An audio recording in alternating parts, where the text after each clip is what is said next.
Since I was a high school student, I've watched the escalation of the war on drugs, especially marijuana. I slowly became aware of its widespread use. As a freshman legislator in Oregon 40 years ago, my opinion was set by a hog farmer from eastern Oregon who was a state representative named Stafford Hansel. Stafford held the Oregon House, and the people crowded into the gallery spellbound with his tutorial on marijuana and its comparison to other addictive substances, both legal and illegal. This older gentleman, who didn't smoke, didn't drink alcohol, let alone use marijuana, made his case. He pointed out how tobacco was highly addictive and killed hundreds of thousands of Americans per year.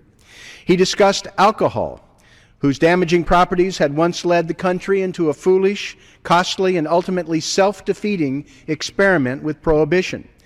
Alcohol use was damaging for some, led to dependency for many, while contributing to tens of thousands of highway deaths every year and serious health problems for countless others.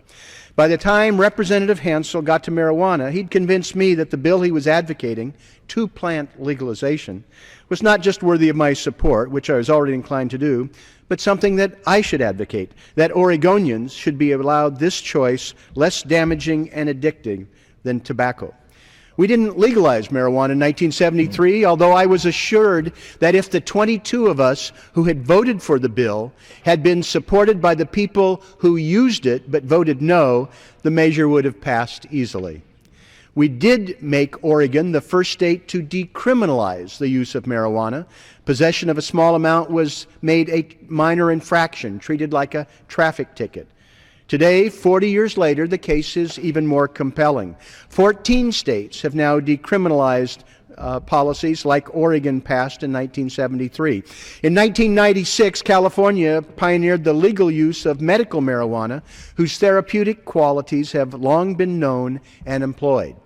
And since then, 18 states and the District of Columbia have approved medical marijuana initiatives, allowing its use to relieve chronic pain, nausea, and other conditions. Notably, 2/3 of these approvals were a result of voter initiatives. Last fall, voters in Colorado and Washington approved adult recreational use with 55% approval margins.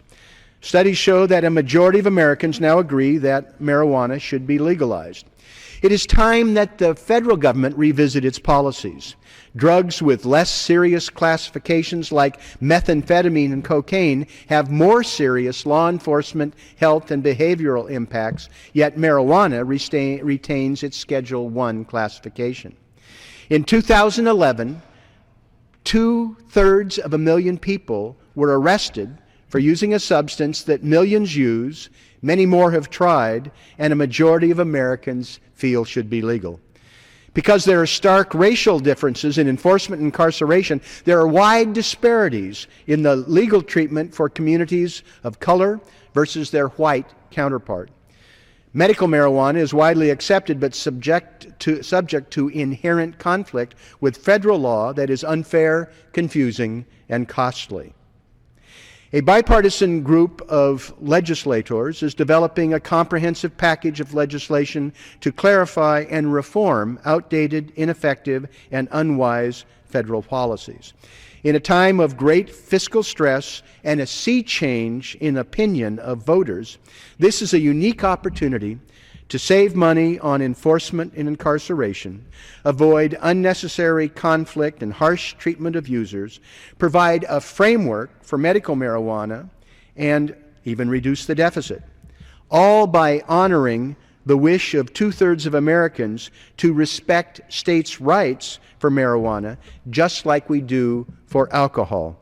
I would invite my colleagues to join this effort in developing a marijuana policy that makes sense for America today.